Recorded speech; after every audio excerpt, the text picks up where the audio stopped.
नमस्कार, आप सभी का स्वागत है। आज के इस क्लास में हम हठयोगिक ग्रंथों के अंतर्गत सिद्ध सिद्धांत पद्धति, जो एक ही बहुत ही महत्वपूर्ण टॉपिक है, इसका अध्ययन करेंगे। सिद्ध सिद्धांत पद्धति जो आप यूनिट 5 के अंतर्गत देखते हैं, तो उसमें से सिद्ध सिद्धांत पद्धति का संपूर्ण जो विषय वस्तु है उसके बारे में यहाँ पे हम संक्षिप्त रूप में और सारगर्भित रूप में जानेंगे, जिसके आधार पे आपके एग्ज़ाम में MCQ ऑब्जेक्टिव टाइप क्वेश्चन बनते हैं। ठीक है, तो आगे बढ़ते हैं। सबसे पहले हम जानते हैं कि सिद्ध सिद्धांत पद्धति ग्रंथ में क्या बताया गया है और इसके मुख्य विषय वस्तु क्या है। तो जब आप पुस्तक पढ़ेंगे तो इसमें आरंभ में आपको इसके बारे में संक्षिप्त विषय वस्तु के बारे में भी आपको ज्ञात होगा। तो इसको हम सागर में गागर की भांति इन टॉपिक को कंप्लीट करने की कोशिश करते हैं। सबसे पहले हम ये समझते हैं कि सिद्ध सिद्धांत पद्धति जो ये नाम है, ये अपने आप में एक ऐसे प्रूव्ड थ्योरी के बारे में बात करना चाहता है, एक ऐसे सिद्धांत जो संपूर्ण सृष्टि के रहस्य को इसमें समेटा हुआ है। तो इसमें सबसे पहले कहते हैं कि जो जिज्ञासु साधक होते हैं या जिसमें भी कोई चीज़ जानने की जिज्ञासा होती है, तो उसमें क्या होता है कि उसके मन में जब कोई हितकर विचार उठते हैं, मतलब कोई चीज़ जिज्ञासा उठती है, कोई थॉट उठता है, तो वहाँ पर मनन का रूप ले लेता है। मनन मतलब कि उस पर हम चिंतन करते हैं, मनन करते हैं। फिर हम उस जिज्ञासा को शांत करने के लिए जब हम उस चिंतन मनन से भी जब तृप्ति नहीं होती है, तब चित्त की प्रेरणा से क्रिया आरंभ होता है। मतलब तब चित्त में एक प्रेरणा उत्पन्न होती है कर्म करने का और क्रिया करने का, उससे उसको जानने का।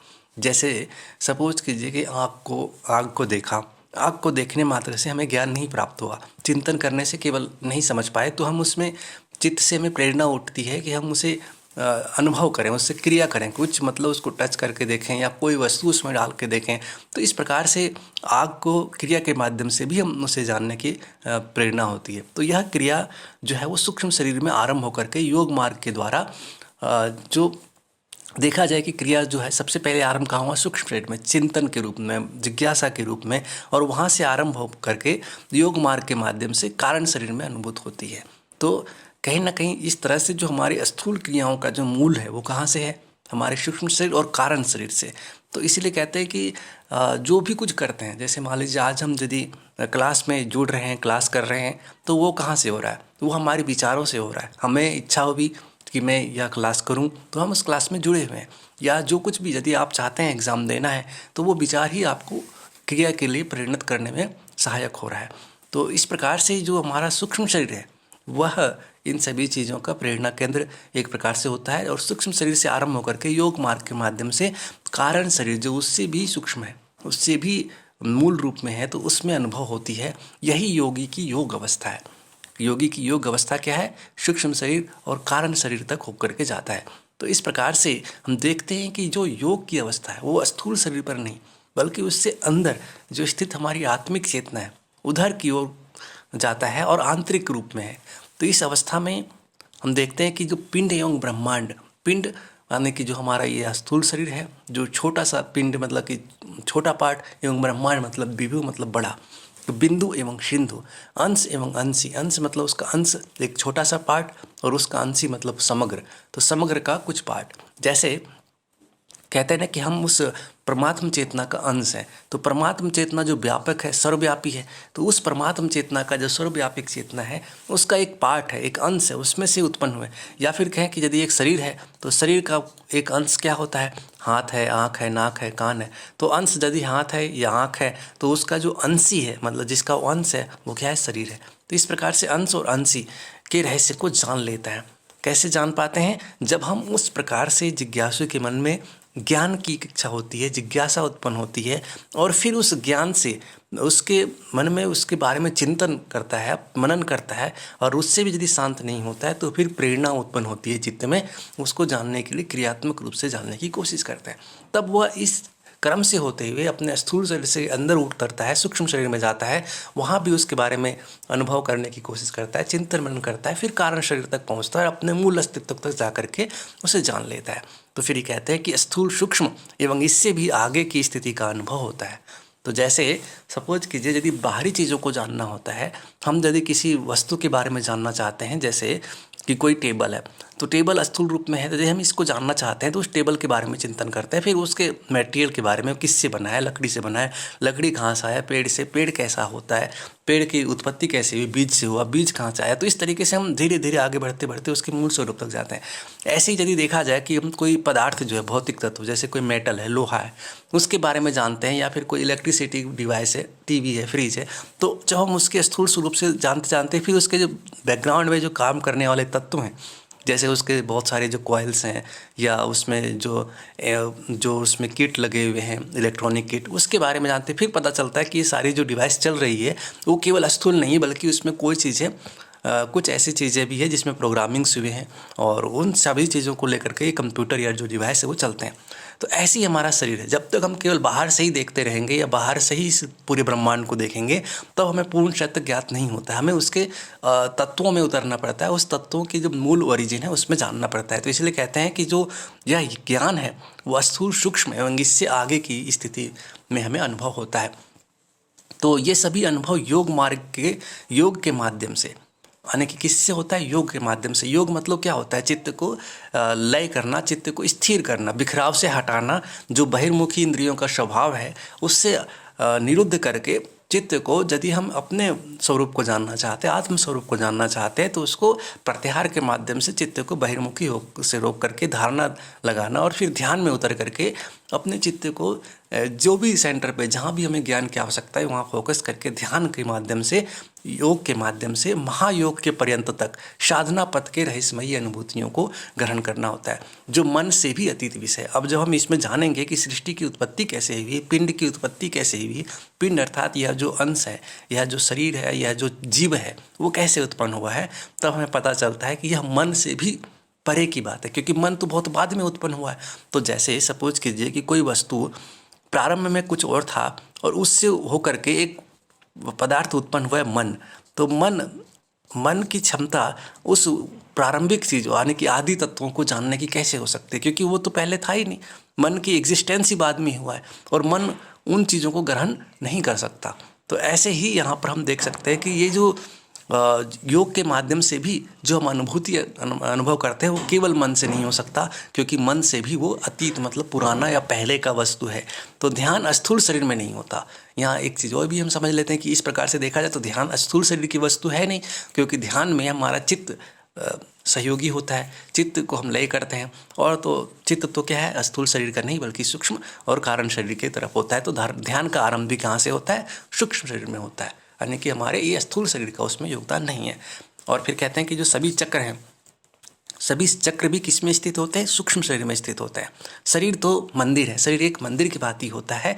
जैसे देवता क्या होते हैं, देवता उस मंदिर के पत्थर या फिर उसके जो आकृति हैं वो नहीं है, उसके मूल में जो प्राण चेतना है वो देवता है। तो ऐसे ही जो हमारा शरीर है वो मंदिर है, मतलब एक स्ट्रक्चर है, एक आवास के रूप में है, एक देवालय के रूप में है हमारा शरीर। लेकिन शरीर में जो स्थित जो दिव्य शक्तियाँ हैं वो हमारे आत्मा है, चक्र है और नाड़ियाँ हैं, ये सभी क्या हैं, वो ज़्यादातर सूक्ष्म शरीर में स्थित होते हैं। और ये सूक्ष्म शरीर उसी भांति से काम करता है जिसमें, जैसे कि मंदिर में, देवालय में जो प्राण चेतना है वो स्थित होते हैं। तो इन स्थूल शरीर में ग्रंथियाँ होती हैं, और जो चक्र के जागृत होने पे सक्रिय हो जाते हैं, जैसे कि इंडोक्राइन सिस्टम आपने एनाटॉमी में पढ़े होंगे। तो जो हमारे स्थूल शरीर के जो ग्रंथियां हैं वो हमारे षट चक्रों के जागरण से, यानी कि जो सूक्ष्म शरीर में चक्र है होते हैं, तो उन चक्रों के जागरण से वो ग्रंथियां जो उससे संबंधित होती है इंडोक्राइन सिस्टम के, वो जागृत होते हैं। और वैसे ही जो फलश्रुति होती है हमारी बॉडी को, वो प्राप्त होता जाता है। तो इसीलिए जब आप पढ़ेंगे एनाटॉमी में आप कि हमारे कौन कौन से ग्रंथि कौन कौन से चक्रों से संबंधित होता है और उसका क्या सत्प्रभाव होता है, तो इन सभी को आप समझ सकेंगे। और ये उनका सत्प्रभाव समस्त शरीर एवं जीवन पर दिखाई देने लगता है। ऐसे ही हमारे सारे जो पॉजिटिव सिम्टम्स हैं हमारे बॉडी में और वो सारे बेनिफिट्स हैं हमें प्राप्त होने लगता है। तो इसी प्रकार से यहाँ पे योगी कहते हैं कि जो यह कथन है कि सिद्ध सिद्धांत पद्धति जो ग्रंथ है यह बहुत ही गंभीर एवं विस्तृत रूप से प्रमाणित होता है। मतलब सिद्ध सिद्धांत जो ग्रंथ ने जो सिद्धांत बताए हैं, जो थ्योरी योग के यहाँ पे एक्सप्लेन करते हैं, वो अपने आप ही प्रूफ हो जाता है कि वास्तव में हमारी जो आत्मचेतना है या जो सूक्ष्म जो कारण सत्ता है, जहाँ से ये सारी सृष्टि अव्यक्त से व्यक्त होता है, अनामा से पिंड की ओर, व्यक्त ब्रह्मांड की ओर जो आता है वो अपने आप ही यहाँ से प्रूफ हो जाता है कि जैसे हमारे चक्रों का एक प्रकार से जागरण होता है जो सूक्ष्म शरीर की बात है, तो उसके प्रभाव से स्थूल शरीर में दिखाई देने वाले जो इंडोक्राइन सिस्टम की ग्रंथियाँ हैं वो अपने आप ही जागृत होने लगते हैं, और उसका जो संतुलन है, उसका जो सक्रियता है, वो हमारे शरीर में वैसे परिवर्तन को उद्घाटित करने लगती है जैसे कि सृष्टि आरंभ से यानी कि सूक्ष्म स्तर से प्रकट होते हुए स्थूल स्तर में प्रकट हो जाता है। तो अब ऐसे ही कहते हैं कि आगे कहते हैं कि सिद्ध सिद्धांत पद्धति का जो आधार है, सिद्ध सिद्धांत पद्धति जो ग्रंथ है उसको समझने के लिए सबसे पहले इस शब्द को समझना पड़ेगा कि सिद्ध सिद्धांत पद्धति का मतलब क्या है। तो सिद्ध सिद्धांत पद्धति का अर्थ क्या है, तो इसमें कहते हैं कि प्रत्यक्षानुभूत, यानी कि जो प्रत्यक्ष अनुभूत हुआ हो, प्रत्यक्ष अपने जो भी हमारे ज्ञानेंद्रियाँ, कर्मेंद्रियाँ, मन, बुद्धि, अहंकार आदि जो तत्व हैं जिनके माध्यम से साधना और ध्यान के माध्यम से जो प्रत्यक्ष रूप से सत्य के निश्चित मत का सूक्ष्म मार्ग है सिद्ध सिद्धांत पद्धति।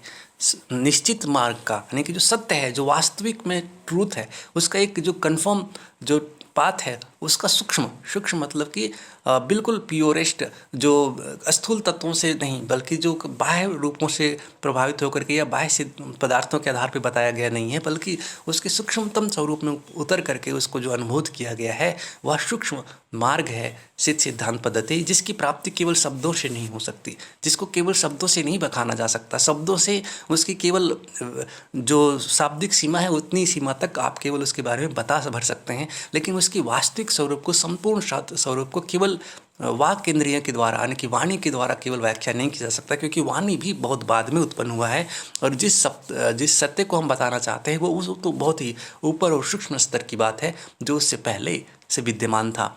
तो इसलिए कहते हैं कि यह जो सूक्ष्म मार्ग है इसको साधना से अनुभव किया जा सकता है, और वो साधना के द्वारा ही उसे जाना जा सकता है कम्प्लीटली।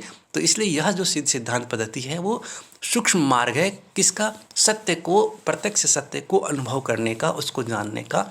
तो इसलिए कहते हैं कि यह केवल शब्दों से नहीं ज्ञात हो सकती है, जिसको आपने उपनिषद में भी पढ़े होंगे, नए आत्मा प्रवचनेन लभ्यो, यह आत्मा प्रवचन से नहीं प्राप्त किया जा सकता है, ना मेधया, ना तो बुद्धि से ही केवल, और ना ही बहुत ज़्यादा मन से भी इसको हम प्राप्त नहीं कर सकते। इसको प्राप्त करने के लिए, इसको जानने के लिए क्या ज़रूरत है, तो एकांत स्थान में, अनुकूल एकांत स्थान में, एकांत स्थान इसलिए कि वो कोलाहल से रहित हों, चित्त एकाग्र हो सकें, बाह्य विषयों की ओर हमारा मन और चित्त भटके नहीं, इसलिए एकांत स्थल में पहला। दूसरा है बहुत समय तक, मतलब दीर्घ काल तक, दूसरा है बहुत समय तक, दीर्घ काल तक हमें सद्गुरु प्रदत्त साधनोपाय यानी कि साधना मार्ग द्वारा गहन ध्यानावस्था में, यानी कि गहन ध्यान अवस्था में जब चित्त को लीन करके हम स्थित रहते हैं, तब उस एकांत अवस्था में लंबे समय तक गुरु उपदिष्ट साधना मार्ग के द्वारा जब ध्यान अवस्था जो होता है उसमें लीन रहते हैं, तो उस प्रकार से हमें उस पूर्ण योग की अवस्था जो सहज समाधि है उसका अनुभव होने लगता है। तो इस प्रकार से हम जानते हैं कि यह सिद्ध सिद्धांत पद्धति जो उस प्रत्यक्ष सत्य को जो प्रत्यक्ष रूप में यानी कि अपनी अनुभव के माध्यम से, ध्यान के माध्यम से, सूक्ष्म अनुभव के माध्यम से हम जान सकते हैं, तो वह पूर्ण सहज समाधि में अवस्था में हमें ज्ञात होता है। इसलिए सिद्धों का अनुभव, इसमें सिद्धों के अनुभव से लोक में प्रकाशित सिद्ध मत में अतिशय ख्याति प्राप्त इस सिद्धांत, जो यह सारे सिद्धांत है वो सिद्ध योगियों में बहुत ही प्रसिद्ध हैं, बहुत ही लोकप्रिय हैं, क्योंकि इस सिद्ध सिद्धांत पद्धति में प्रधानतः 6 जो विषय है उस पर गहन विचार किया गया है। कौन कौन से 6 विचार? सबसे पहला विचार यह है कि पिंड की उत्पत्ति। पिंड मतलब ये सारे सब कुछ जो व्यक्त रूप में दिख रहा है, ये जो कुछ आपके सामने है, शरीर है, जीवात्मा है, सारी चीज़ें हैं, तो ये सब पिंड जो मतलब ये कहाँ से उत्पन्न हुए और इनके बारे में विचार करना। पिंड विचार मतलब ये है क्या, पहले तो ये उत्पन्न कहाँ से होता है, फिर यदि उत्पन्न हुआ है तो इसका स्वरूप क्या है, क्या इसके अंग अवयव हैं, क्या इसके एलिमेंट्स हैं और कैसा है इसकी फंक्शनिंग, कैसा होता है। तो ये पिंड विचार, पिंड ज्ञान, फिर उसके बारे में संपूर्ण रूप से ज्ञान होना कि उसके सारी चीज़ों के अवयवों के सब चीज़ों का ज्ञान। तो चिंतन, जैसे पहले तो पिंड की उत्पत्ति कैसे हुई, फिर उसके बारे में विचार करना कि ये है क्या, उसके स्वरूप के बारे में, फिर पिंड का संपूर्ण रूप से ज्ञान, और उसके बाद हम उसके आधार के बारे में जानते हैं कि ये पिंड का आधार क्या है, किस पे टिका होता है, एक पिंड जो है किस पे टिका रहता है, इसका आश्रय कौन सा है, किसके आधार पे संचालित होता है। फिर पिंड से संबंधित जब उसके उत्पत्ति, उसके विचार, उसके ज्ञान और उसके आधार को जान लेते हैं, तब आता है कि पिंड पद का समरस भाव, मतलब समरसता। जैसे कहते हैं ना, योग है संतुलन का नाम, योग है समरसता का भाव, सामंजस्य का भाव। तो इसीलिए कहते हैं कि इस पिंड का जो है समरस भाव, मतलब कैसे संतुलित अवस्था में यह पिंड स्थित रह सकता है और कैसे अपने जो मूल स्वरूप है उसमें ये स्थित होते हुए अपने लक्ष्य को पा सकता है। तो वो योग भाव एक तरीके से, समरस भाव मतलब सम भाव में रहने की स्थिति को यहाँ पे देखते हैं। और लास्ट है कि अवधूत योगी के लक्षण, जो योगी इस पिंड अवस्था के समरस भाव में स्थित होते हैं या फिर जो योग में स्थित हो जाते हैं, ऐसे अवधूत योगी के लक्षण क्या हैं। और इस जो सिद्ध सिद्धांत पद्धति के जो ज्ञान को प्राप्त करने के अधिकारी या अनधिकारी शिष्य के लक्षण बताए गए हैं। मतलब कि यह ज्ञान कैसे शिष्यों को, कैसे जिज्ञासुओं को, कैसे व्यक्तियों को देना चाहिए या किनको नहीं देना चाहिए। क्योंकि देखिए, कोई भी जो श्रेष्ठ ज्ञान होता है उसको हमें एक पात्र व्यक्ति को, सुपात्र व्यक्ति को ही प्रदान करना चाहिए। नहीं तो कुपात्रों के हाथ में लग करके श्रेष्ठ ज्ञान का भी सदुपयोग होने के बजाय दुरुपयोग होता है और उससे जन कल्याण के बजाय लोगों का अहित ही होता है। जैसे कि साइंस के ही कोई बड़े सिद्धांतों को या कोई टेक्निक्स को जिससे बहुत बड़े निर्माण या फिर विध्वंस संभव है, तो ऐसे कोई भी तत्व, जैसे कि एटम की जो थ्योरी है, एटम बम की थ्योरी है, जो चाहे तो उसका उस सिद्धांत को सब सुपात्रों को दिया जाए तो ऊर्जा के अनंत स्रोत का निर्माण किया जा सकता है। लेकिन वही सिद्धांत यदि कुपात्र व्यक्ति के हाथों लग जाए तो उसी परमाणु सिद्धांत से वह कुपात्र व्यक्ति ऐसे एटम बम की निर्माण कर सकता है। और वो बम भी सद कल्याण के लिए, शत्रुओं के नाश के लिए नहीं, बल्कि अपने तुच्छ अहंकार या अपनी क्षुद्र कामनाओं की पूर्ति के लिए, दूसरों के विनाश के लिए और यहाँ तक कि सृष्टि के विनाश के लिए भी दुरुपयोग कर सकता है। तो इसलिए हम सभी जानते हैं कि यदि सही चीज़ का, सही कितना ही उत्तम ज्ञान क्यों ना हो, यदि वो कुपात्र व्यक्ति के हाथ लग जाए तो वो उसका दुरुपयोग कर सकता है और जन कल्याण के बजाय लोगों के विनाश के लिए उसका उपयोग हो सकता है। तो यह ज्ञान तो सिद्ध सिद्धांत पद्धति तो केवल एक कुछ चीज़ों के लिए नहीं है, बल्कि ये संपूर्ण सृष्टि के रहस्यों को समेटा हुआ है। संपूर्ण तत्वों की उत्पत्ति, क्रम और उसकी स्थिति और इन सभी चीज़ों की जो क्षमता है, उन सभी चीज़ों का स्टैटिक, मतलब एक प्रकार से सिस्टमेटिक उसमें वर्णन है, जिसको अध्यात्म के माध्यम से, ध्यान के माध्यम से, साधना के माध्यम से उन सब चीज़ों को जान सकता है और उसको प्रभावित कर सकता है। तो इसलिए यह भी सुपात्र व्यक्ति को ही देना चाहिए। और वो पात्र कैसे होने चाहिए, कौन से शिष्य का पात्रता कैसी हो, और वो अधिकारी अनधिकारी का तत्वों का यहाँ पे वर्णन मिलता है। हमें एग्जाम की दृष्टि से ध्यान रखना है वह यह है कि इस सिद्ध सिद्धांत पद्धति का जो मुख्य विषय वस्तु है, चैप्टर्स हैं, वो कौन कौन से हैं। तो इसमें 6 तत्वों को, आपने 6 चैप्टर को याद रखना है। पहला पिंड की उत्पत्ति का विचार, और दूसरा पिंड विचार, पिंड क्या है उसके बारे में विचार, पिंड ज्ञान, और तीसरा है चौथा पिंड का आधार, किस पे वो पिंड रहता है उसका आधार क्या है, और आधार के बारे में जानने के बाद पिंड पद का समरस भाव जो कि योग की अवस्था है, और छठा और अंतिम है अवधूत योगी के लक्षण। तो इसको क्रम से आप ध्यान रखेंगे। पिंड की उत्पत्ति कैसे होती है, पिंड है क्या, पिंड का ज्ञान, फिर पिंड के ज्ञान जान लेने के बाद पिंड का आधार क्या है, और पिंड का समरस भाव, और फिर अवधूत योगी के लक्षण। ये क्रम से आप ध्यान रखेंगे। इससे भी कई बार प्रश्न बनते हैं, जैसे इन सभी में से किसी एक का कि वो क्रम से पूछ दे, या तो सीक्वेंस में करने के लिए दे दिया जाए, या कौन सा इसमें किस ग्रंथ से इसके लिया गया है। प्रथम उपदेश में हम देखते हैं कि पिंडोत्पत्ति विचार, पिंड की उत्पत्ति कैसे हुआ है इसके बारे में विचार करना। तो नाथ योगियों का विश्वास है कि सृष्टि जैसा कुछ सत है ही नहीं। सत मतलब जो दिखता है, जिसकी एग्जिस्टेंस है, एग्जिस्ट करता है। तो ये जो सृष्टि है वो वास्तव में सत नहीं है। सत मतलब जैसा दिखता है वो एक्चुअल में वैसा नहीं है, बल्कि सृष्टि का जो ये स्वरूप है या जो विद्यमान स्वरूप है वह अलग है, वो सूक्ष्म है या अव्यक्त रूप में है, जो कि मूल चेतना से ही उत्पन्न हुआ होता है। तो इसलिए कहते हैं कि नाथ योगियों का विश्वास है कि सृष्टि जैसा कुछ सत है ही नहीं। तथापि मानवीय बुद्धि की परिसीमा को ध्यान में रखते हुए, मतलब कि मानवीय बुद्धि की एक अपनी सीमा है, उसकी समझने की क्षमता एक लिमिटेड है, तो इसलिए उसकी सीमा के अनुरूप उनकी जो लिमिटेशंस है उसको ध्यान में रख करके यह जो रचना है सिद्ध सिद्धांत पद्धति, इसमें इस विषय पर विचार किया गया है कि सृष्टि क्या है। यद्यपि सृष्टि वास्तव में ऐसा कुछ नहीं है जैसा दिखता है, मतलब कि यह सृष्टि उसी एक मूल सत्ता से उत्पन्न हुआ, जैसा कि आप अद्वैत वेदांत में कहते हैं ब्रह्म सत्य जगन मिथ्या। ब्रह्म सत्य है, जगत जो जैसा दिखता है ऐसा एक्चुअल में कुछ नहीं, बल्कि उसी का विवर्त मात्र है, उसी की इच्छा से, उसी के जो एक आभास मात्र है। तो इसलिए इसमें पहले ही कह दिया गया कि सृष्टि ऐसा कुछ नहीं है जैसा कि हम देखते हैं, बल्कि उससे एक क्रम से उत्पन्न हुआ है। तो फिर भी हम बुद्धि को समझने, बुद्धि की सीमा है, वो डायरेक्टली नहीं समझ सकता कि क्या सृष्टि वास्तव में है या नहीं है। तो इसलिए उसको हम उसी के सीमा के अनुरूप, उसी के समझने के अनुरूप क्रम से हम उसके बारे में बताने की कोशिश करते हैं या उसके बारे में समझने की प्रयास करते हैं, ताकि हम उसे समझ सकें। तो इसलिए कहते हैं कि यह जो व्यक्त रूप में जो ये सृष्टि दिखती है, सत्य रूप में जो दिखता है, यद्यपि सृष्टि है नहीं, तो वो कैसे आया है और उसका क्रम क्या है, तो इसके बारे में यहाँ पे बात करते हैं। तो कहते हैं यह जो परम सत्य है, यानी कि जो पहले जो वास्तव में जो सत्य है, यानी कि वो ब्रह्म, तो वो कैसे इस प्रकार की जो सृष्टि जो नहीं है उसमें प्रतिभाषित होने लगता है, तो वो किन स्तरों से होकर के यहाँ तक पहुँचा है। तो कहते हैं कि ये जो परम सत्य है, मतलब जो मूल तत्व जो है, वो कैसे इन 6 स्तरों से निकल करके, मतलब 6 लेवल से होते हुए स्वयं को भौतिक संरचना में विकसित करता है। मतलब ये जो भौतिक स्ट्रक्चर है, भौतिक जो सृष्टि है, उसमें आकर के ये अपने आप को प्रकट करता है। तो जैसे जिसे हम लोग सृष्टि कहते हैं, परंतु परम सत्य तो अनामा है। जो परम सत्य है, जो वास्तव में है, जो हमेशा रहता है, वह अनामा।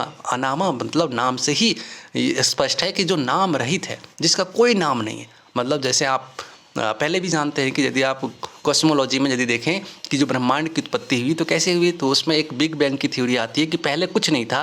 पहले क्या था? पहले एक मात्र पॉइंट आकार की एक बिल्कुल एक केंद्र था, एक केंद्र बिंदु था, जिसका कोई नाम नहीं, कोई आकार नहीं, कोई मास नहीं, कोई द्रव्यमान नहीं। मतलब एक ऐसा तत्व जो ओरिजिन में था, जिसके बारे में कोई अनडिफाइंड, जिसको कहते हैं, कोई परिभाषित तत्व नहीं है, पर उसमें किसी कारणवश एक विस्फोट हुआ, एक महाधमाका हुआ, बिग बैंग जिसको कहते हैं। तो उससे यह सृष्टि का क्रमशः समयानुकूल एक विस्तार होता गया, और वहाँ से बहुत समय पश्चात एटम मतलब परमाणुओं की उत्पत्ति हुई, समय का उत्पत्ति हुआ, यानी कि काल का उत्पन्न हुआ।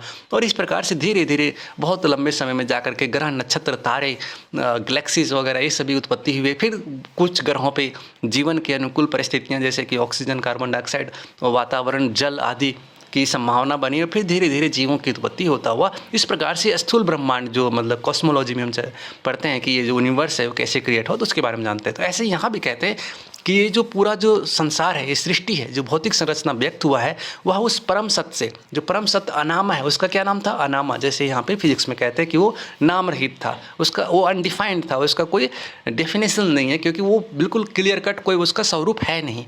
तो इसलिए वह अनामा यानी कि नाम रहित है, उसमें स्वयं सृष्टि करने का सामर्थ्य नहीं है, क्योंकि जब उसका कोई नाम नहीं है, कोई उसकी कैपेबिलिटी को डिफाइन नहीं कर सकता कि वो क्या है, क्योंकि बुद्धि जो ये सभी चीज़ें डिफाइन करता है कि कौन है, क्या उसकी प्रकृति है, क्या उसका स्ट्रक्चर है, बुद्धि तो उसके बहुत बाद उत्पन्न हुआ है। तो बुद्धि की इतनी क्षमता नहीं है कि जो पहले से था उस सत्ता को जान सके, उस सत्ता को डिफाइन कर सके और उसके बारे में कोई नामांकन कर सके। तो इसलिए इसका नाम क्या है? अनामा, मतलब जिसका कोई नाम नहीं है और उसमें कोई सृष्टि करने का सामर्थ्य भी नहीं है।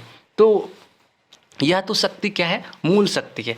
और दूसरा, यह तो मूल शक्ति है जो सृष्टि का आधार है, जो अपने 5 केंद्रों, अब ये अनामा है, यह मूल शक्ति है जो सृष्टि का आधार है, जो अपने 5 केंद्रों से, मतलब ये अनामा मान लीजिए, और इससे 5 केंद्रों से वो उसके द्वारा कार्य करता रहता है। मतलब क्या कार्य करता रहता है? सृष्टि का कार्य करता रहता है। तो ये अनामा तो एक तो हो गया जो स्थूल रूप में, मतलब कि सूक्ष्म स्थूल से पूरे जो ब्रह्मांड है उन सभी का जो मूल कारण है, अव्यक्त है, ये इसमें सृष्टि करने की कोई क्षमता नहीं है। क्या है?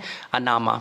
ठीक है, अब ये अनामा है। और दूसरा है, यह जो सृष्टि जो चलता है वो किससे होता है? तो मूल शक्ति से।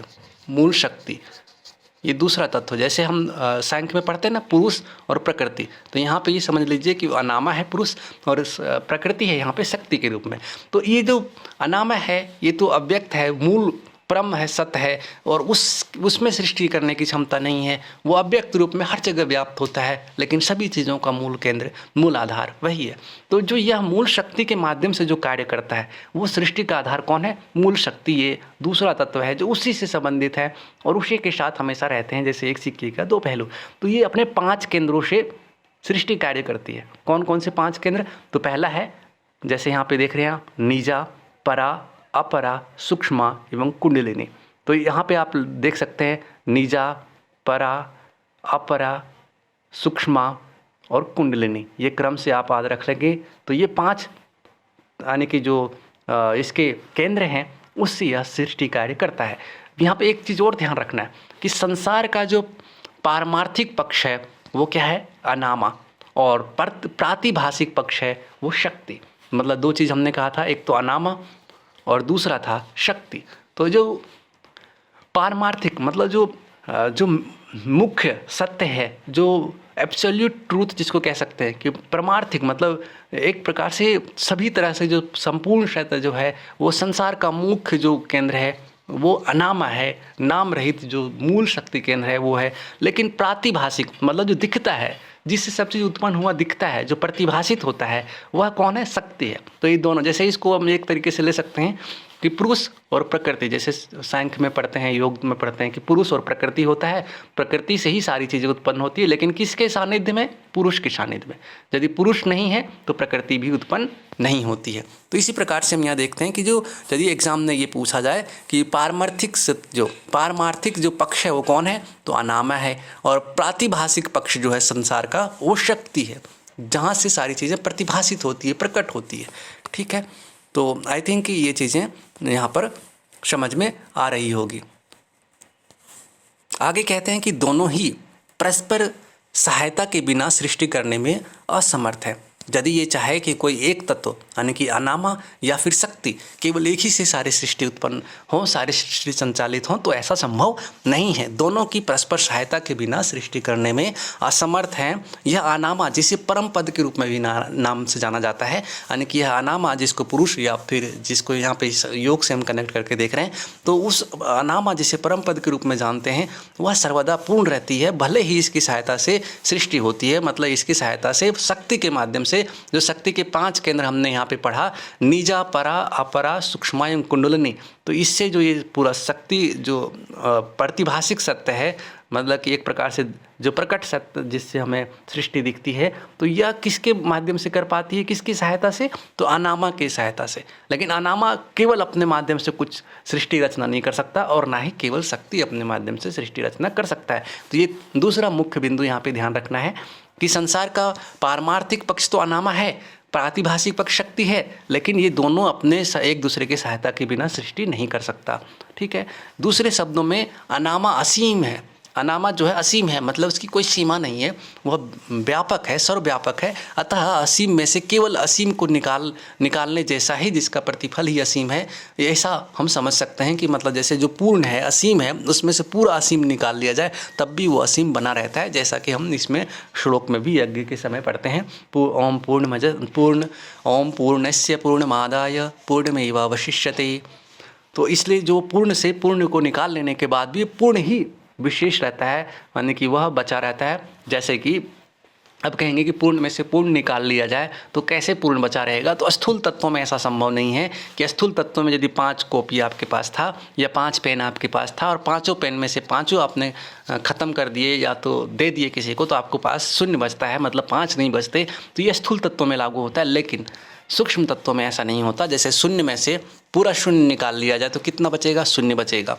ऐसे ही यदि मान लीजिए एक दीपक का ज्योति है, एक दीपक की लौ से यदि दूसरे दीपक को जलाया जाए तो दूसरा दीपक भी पूर्ण रूप से जलता है, परंतु पहले के दीपक के जलने में कोई कमी नहीं आता है। तो ये पूर्ण से पूर्ण निकलने की जो बात है, सूक्ष्म पर ये सूक्ष्म स्तरों पर यह देखा जाता है कि यह पूर्णतः सत्य है। तो ऐसे ही यह जो अव्यक्त है, अनामा है, अनामा जो परम सत्य है, परम पद है, वो चूँकि स्थूल है ही नहीं, तो उससे पूर्ण से पूर्ण निकलने के बाद भी पूर्ण शेष रहता है, असीम रहता है, इसलिए इसको असीम कहा गया है। तो यही जो आप यज्ञादि में ये मंत्र पढ़ते होंगे, पूर्णस्य पूर्णमादाय पूर्णमेवावशिष्यते, तो ये चीज़ यहाँ पे अस्तित्व में, सच में, वास्तव में आपको दिखता है। ये सभी 6 जो पिंड व देह जिनके माध्यम से अनामा अपना विकास करती है, पंचभूतात्मक है, पंचभूतों से युक्त है, एवं प्रत्येक 5 गुण वाले हैं। 5 गुण वाले मतलब हर जो 5 जो शक्तियाँ थी उसके 5-5 गुण होंगे। इस प्रकार से प्रत्येक बिंदु में 25 विशेषताएं होंगी। क्योंकि 5 शक्तियाँ हमने पढ़ा था, तो वो 5 शक्तियों से उनके 5 गुण होंगे अलग अलग। तो टोटल कितने होंगे, 5 × 5 टोटल 25 गुण होंगे यानी कि ये जो पूरे शक्ति थे, इनके 5 जो शक्ति केंद्र था, तो उन पाँचों के 5 गुणों से 25 तत्व 25 विशेषताएं यहाँ पे हमें देखने को मिलते हैं, जिन्हें तत्व के नाम से जानते हैं। तो अब जिन स्तरों से व्यक्ति को गुजरना पड़ता है वो कौन कौन से स्तर हैं, तो उसमें है परा, अनादि, आदि, महासाकार, प्रकृति एवं गर्भपिंड। जब कोई सृष्टि निर्माण आरंभ होता है तो जैसे हमने अभी पढ़ा था, जैसे यहाँ पे आप देख सकते हैं कि जो हमारा शक्ति था, वो शक्ति जिसे हम मूल शक्ति कहते हैं, तो यहाँ से 5 केंद्रों में वो सक्रिय होती है। उनके 5 केंद्र होते हैं, नीजा, परा, अपरा, सूक्ष्मा एवं कुंडलिनी। अब ये पांचों के 5 गुण होते हैं और जिनसे 25 तत्व हम समझते हैं, जिनको 25 तत्वों के नाम से जानते हैं, जिसके बारे में हम आगे देखते हैं। तो ये किन स्तरों से गुजरता है सृष्टि निर्माण क्रम में, और व्यक्ति यानी कि जो सूक्ष्म रूप से गर्भपिंड के रूप में प्रकट हो जाता है, तो किन किन स्तरों से गुजर करके, तो पहले तो परा अवस्था से गुजरता है, फिर वो अनादि और फिर आदि। आदि मतलब पहला, आदि से पहले अनादि मतलब, फिर उसी तरह से आप जान सकते हैं परा मतलब उससे भी परे आगे की बात है। और तो इसलिए हम यहाँ क्रम से याद रखेंगे, याद रखने के लिए आपको थोड़ा इजी होगा। परा, अनादि, फिर आदि और महासाकार, उसके बाद प्रकृति एंड देन गर्भपिंड के रूप में प्रकट होता है। तो ये 5 जो स्तर हैं, इसको आप ध्यान रख सकते हैं। 5 नहीं बल्कि यहाँ पे 5 स्तरों से होता हुआ छठवां गर्भपिंड में देखते हैं। जैसे आप यहाँ काउंट कर सकते हैं 1 2 3 4 और 5वां प्रकृति। इन 5 आधार से गुजरता हुआ छठा गर्भपिंड है, तब जाकर के वो प्रकट रूप में दिखता है। ठीक है, तो भौतिक शरीर जिससे हम सभी परिचित हैं वह अंतिम स्तर का गर्भपिंड है, और अन्य 5 स्तर गर्भपिंड के सूक्ष्मतर स्तर है, गर्भपिंड के सूक्ष्म स्तर हैं, जिसको हम नहीं जान पाते हैं, जिसको हम स्थूल रूप से नहीं देख पाते हैं। इन सभी स्तरों का वर्णन इसमें मिलता है सिद्ध सिद्धांत पद्धति के प्रथम उपदेश में, जो पिंडोत्पत्ति विचार है, और इसमें मिलता है। एवं माता के गर्भाशय में गर्भ विकास के क्रमिक स्तरों का भी यहाँ पे बताया गया है। मानव शरीर में भी 5 अवस्थाएं होती है एवं इसे जीव कहा जाता है, जो आप जब पढ़ेंगे तो 1 से 55 तक आप इसमें पहले अध्याय के 55वें में देखेंगे। जब जीव मुमुक्षु होता है, मुमुक्षु मतलब मुक्ति की आकांक्षा जब होती है जीवों में, तब उसे शिव के साथ अपनी एकात्मता का बोध होता है। तब वह शिव के साथ अपनी एक रूपता को जान पाता है कि वास्तव में मैं शिव का स्वरूप हूँ, उसका अंश हूँ, और उसी के समान दिव्य गुणों से संपन्न हूँ, दिव्यता को लिए हुआ हूँ। तभी उसमें परम स्तर अर्थात परम पद की प्राप्ति की जिज्ञासा भाव उत्पन्न होता है, और फिर उसमें उससे मिलने की उत्कंठा जागृत होती है। और इसलिए मुमुक्षु के बिना, मुमुक्तु माने कि मुक्ति की आकांक्षा के बिना, मोक्ष की आकांक्षा के बिना उस परम पद की ओर प्रेरणा नहीं होती है। जीव को अपने स्रोत एवं स्वरूप का ज्ञान होना ही चाहिए। इस विचारधारा के अनुरूप गोरक्षनाथ जी वर्णन करते हैं कि किस प्रकार जो 6 पिंड बनते हैं तथा जीव अस्तित्व में आता है तथा शिव का स्वरूप क्या है। तो इसलिए महासाकार पिंड शिव है। अब कहते हैं कि महासाकार जो पिंड है वह शिव है, एवं शिव ही भैरव, श्रीकंठ, सदाशिव, ईश्वर, रुद्र, विष्णु तथा ब्रह्मा, ये सभी शिव से ही उत्पन्न होते हैं। अब ये कहते हैं कि जो महासाकार पिंड है वह कौन है, शिव है, और शिव से ही ये सभी जो देवता आप देख रहे हैं, शिव, भैरव, श्रीकंठ, सदाशिव, ईश्वर, रुद्र, विष्णु तथा ब्रह्मा उत्पन्न होते हैं। तो यहाँ पर ये चीज़ आप ध्यान रख सकते हैं कि शिव से ये सभी उत्पन्न हुए हैं। किनसे? शिव से भैरव, श्रीकंठ, सदाशिव, ईश्वर, रुद्र, विष्णु एवं ब्रह्मा उत्पन्न होते हैं। ये सभी सम्मिलित रूप से मूर्तिमती सत्ताओं का मूर्ति अष्टक के रूप में नाम से जाना जाता है। मतलब 8 मूर्ति अष्टक मतलब 8 मूर्ति के नाम से जाने जाते हैं, अष्टमूर्ति। कैसे? क्योंकि यही सम्मिलित रूप से जो महासाकार पिंड है शिव, उससे उत्पन्न होकर के सम्मिलित रूप से मूर्ति अष्टक के नाम से जाना जाता है। तो यदि मूर्ति अष्टक में पूछा जाए कि इनमें से कौन सा मूर्ति अष्टक नहीं है, तो आप ये नामों में से जो नहीं है उसको मूर्ति अष्टक नहीं में से सेलेक्ट कर सकते हैं, या फिर यही पूछ दे कि इनमें से मूर्ति अष्टक कौन कौन से हैं, तो नाम आप इसको स्मरण में रख सकते हैं। शिव के अंतिम अभिव्यक्त रूप ब्रह्मा है, यानी कि जो आप देख रहे हैं लास्ट में ना, शिव का अंतिम जो अभिव्यक्त रूप है वो ब्रह्मा के अवलोकन से सम्मिलन होता है, जिससे गर्भपिंड में जीव की उत्पत्ति होती है। इसीलिए ज़्यादातर हम सभी क्या जानते हैं कि ब्रह्मा जी सृष्टि के रचयिता हैं। इस प्रकार हम सभी शिव से जीव तक आते हैं, जिससे अंत में 8 स्तर होते हैं, जिसके जन्म लेने के लिए 8 स्तर होते हैं। और जिसके जन्म लेने के 8 स्तर कौन कौन से हैं, तो इसमें हम यहाँ देखते हैं कि सबसे पहले तो शिव थे, शिव, भैरव, श्रीकंठ, सदाशिव, ईश्वर, रुद्र, विष्णु, ब्रह्मा। तो इस प्रकार से आप यहाँ पर देखते हैं कि जो मूर्ति अष्टक नाम से जाने जाते हैं महासाकार पिंड शिव हैं, उनसे शिव से ही भैरव, श्रीकंठ, सदाशिव, ईश्वर, रुद्र, विष्णु एक ब्रह्मा उत्पन्न होते हैं। और शिव के अंतिम अभिव्यक्त रूप कौन है? ब्रह्मा।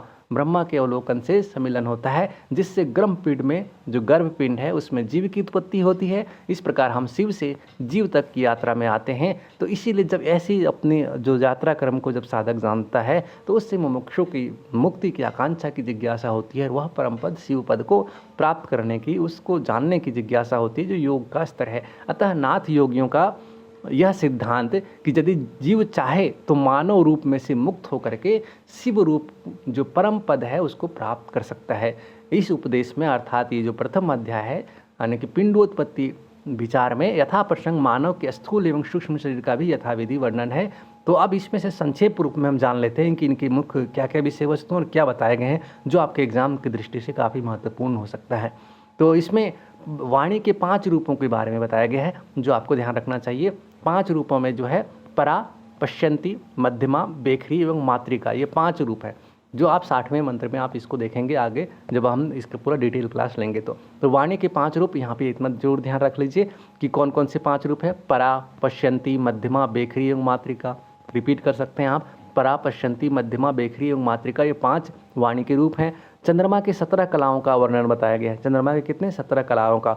उनमें से 64वें मंत्र में हम देखते हैं। फिर सूर्य के 12 कलाओं का यहाँ पे मंत्र बताया गया है। यदि पूछे कि चंद्रमा के कितने कलाओं का, तो 17, और सूर्य के कितने कलाओं का, तो 12 कलाओं का यहाँ पे वर्णन किया गया है। फिर इसके बाद नाड़ियों के 10 द्वारों का वर्णन किया गया है। जो 10 द्वार हैं, 10 प्राण आदि के जो संचार के मार्ग हैं, ऐसे नाड़ियों के 10 द्वारों का तथा 10 वायुओं का भी इसमें उल्लेख किया गया, यानी कि 10 प्राणों का भी, प्राण और उपप्राण जो है उनके बारे में बताया गया है। अंत में गर्भोत्पत्ति का विस्तृत वर्णन मिलता है। फिर आता है दूसरा उपदेश, पिंड विचार। पिंड विचार के बारे में, पिंड क्या है इसके बारे में विचार करते हैं। इस उपदेश में पिंड पर विचार करते हुए कहा गया है कि जैसे कि जो शरीर, जो योगी शरीरस्थ 9 चक्र, 16 आधार, 3 लक्ष्य अर्थात ध्यान केंद्र तथा 5 व्योम को भली भांति नहीं जानता, वह केवल योगी नाम धारक है, उसको योग तत्ववेता नहीं कहते।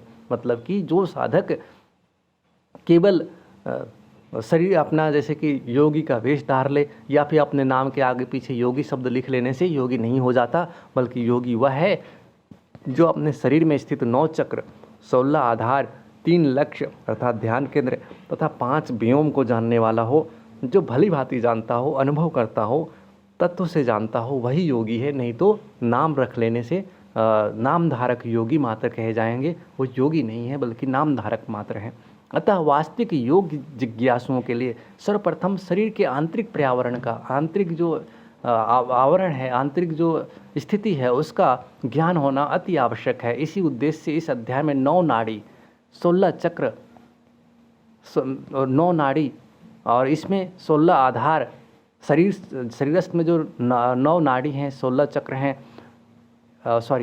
शरीरस्थ 9 चक्र, 16 आधार, यहाँ पे नाड़ी आ गया है, तो 9 चक्र, 16 आधार, 3 लक्ष्य अर्थात ध्यान केंद्र तथा 5 व्योम अर्थात गगन यानी कि आकाश। व्योम मतलब आकाश या गगन का वर्णन हुआ है, जिसे हम यहाँ पे कर्म से जानते हैं, जो आप एग्जाम की दृष्टि से स्मरण में रखने की कोशिश कीजिएगा। 9 चक्र में से कौन कौन चक्र हैं? 60 चक्र तो हम सभी जानते हैं, तो उनमें से और कौन कौन से चक्र बढ़ रहे हैं इसको ध्यान रखेंगे तो ज़्यादा सरलता से आपको एग्जाम की दृष्टि से याद रह जाएगा। सबसे पहला है मूलाधार चक्र, स्वाधिष्ठान चक्र, नाभि चक्र, अनाहत चक्र, कंठ चक्र, तालु चक्र, भू चक्र, ब्रह्मरंध्र चक्र एवं आकाश चक्र। ये सभी चक्र ध्यान साधना की पृथक पृथक अवस्था में उपयोग में आते हैं। तो ये 9 चक्रों में से आप देख रहे होंगे कि मूलाधार चक्र जो मतलब इसी प्रकार से हैं, सेम हैं, और स्वाधिष्ठान चक्र, नाभि चक्र और अनाहत चक्र, हृदय चक्र जिसको हम कहते हैं, कंठ चक्र जो विशुद्धि चक्र है। यहाँ तक तो 5 तक तो आप सभी को ज्ञात हैं। अब आता है इसमें से तालु चक्र, भू चक्र, ब्रह्म चक्र एवं आकाश चक्र। तो ये आप ध्यान रख लीजिएगा नाम को कि उसके बाद यहाँ पे कंठ चक्र के नाम क्या है? विशुद्धि चक्र का कंठ चक्र है। फिर उसके बाद तालु चक्र हैं, भू चक्र हैं, ब्रह्मरंध्र चक्र है एवं आकाश चक्र हैं। ये सभी जो 9 चक्र हैं, ये ध्यान साधना के पृथक पृथक अवस्थाओं में अलग अलग जो स्टेज हैं, ध्यान की अवस्था है, उसमें इन सभी चक्रों पर ध्यान किया जाता है। 16 आधार कौन से हैं? तो इसको जान लेते हैं। 16 आधार में पादा अंगुष्ठ आधार नीचे से कि यहाँ से लिया जा रहा है, मतलब शरीर के निचले भाग से लेकर के शीर्ष भाग तक। तो पादा अंगुष्ठ आधार, मूलाधार, गुदाधार, मेढ़ या लिंग आधार, उड्डयन आधार, नाभि आधार, हृदय आधार, कंठाधार, घंटिका आधार, तालु आधार, जिह्वा आधार, भूमध्याधार, नासिका आधार, नासा मूलक कपाटा आधार, यानी कि नासा मूल का जो कपाट है वहाँ उसके स्थान को ललाट आधार, ललाट के नीचे, एवं ब्रह्मरंध्र आधार, अंतिम में यहाँ ब्रह्मरंध्र आधार हैं।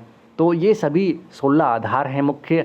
और 3 लक्ष्य, योग में 3 लक्ष्य बताए गए हैं जो मन को स्थिर करने के उपाय के रूप में होते हैं। इन तीनों लक्ष्यों के बारे में बताया गया है। सबसे पहला है अंतर लक्ष्य। अंतर लक्ष्य मतलब अंदर का, ध्यान का अंदर जो लक्ष्य है, धारणा का जो मुख्य आंतरिक केंद्र है। तो भ्रमर गुफा, भ्रमर गुफा मतलब गोल ललाट, मस्तिष्क का ऊपरी भाग में भ्रमर के आकार का ध्यान करना अंतर लक्ष्य कहलाता है। मतलब भ्रमर के आकार का मस्तिष्क के अंदर भ्रमर गुफा में उसका भ्रमर के आकार का ध्यान करना अंतर लक्ष्य मतलब आंतरिक लक्ष्य है। बहिर्लक्ष्य मतलब बाहर, नासिका के अग्रभाग से 2 अंगुल आगे के स्थान में लाल रंग के तेज का ध्यान करना बहिर्लक्ष्य है। मतलब बहिर्लक्ष्य होने नासिका के अग्रभाग से 2 अंगुल आगे के स्थान में लाल रंग का ध्यान करना बहिर्लक्ष्य कहलाता है। मध्यम लक्ष्य, मध्यम लक्ष्य कौन सा है? तो मध्यम लक्ष्य के बारे में कहते हैं कि इसमें स्थान विशेष के किसी लक्ष्य पर ध्यान केंद्रित नहीं किया जा सकता।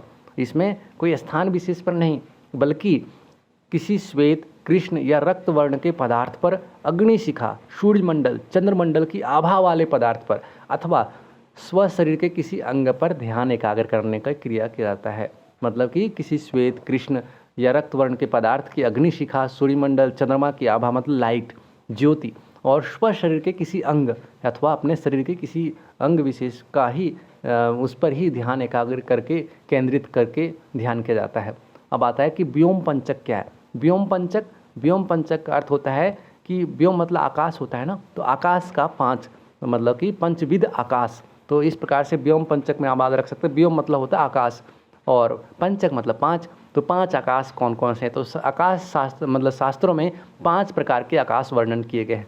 जैसे वो 5 के नाम यहाँ पे ध्यान रख सकते हैं। आकाश, पराकाश मतलब आकाश से भी परे, उससे ऊपर, महाआकाश, तत्वाकाश एवं सूर्याकाश। तो इस प्रकार से 5 आकाश हैं।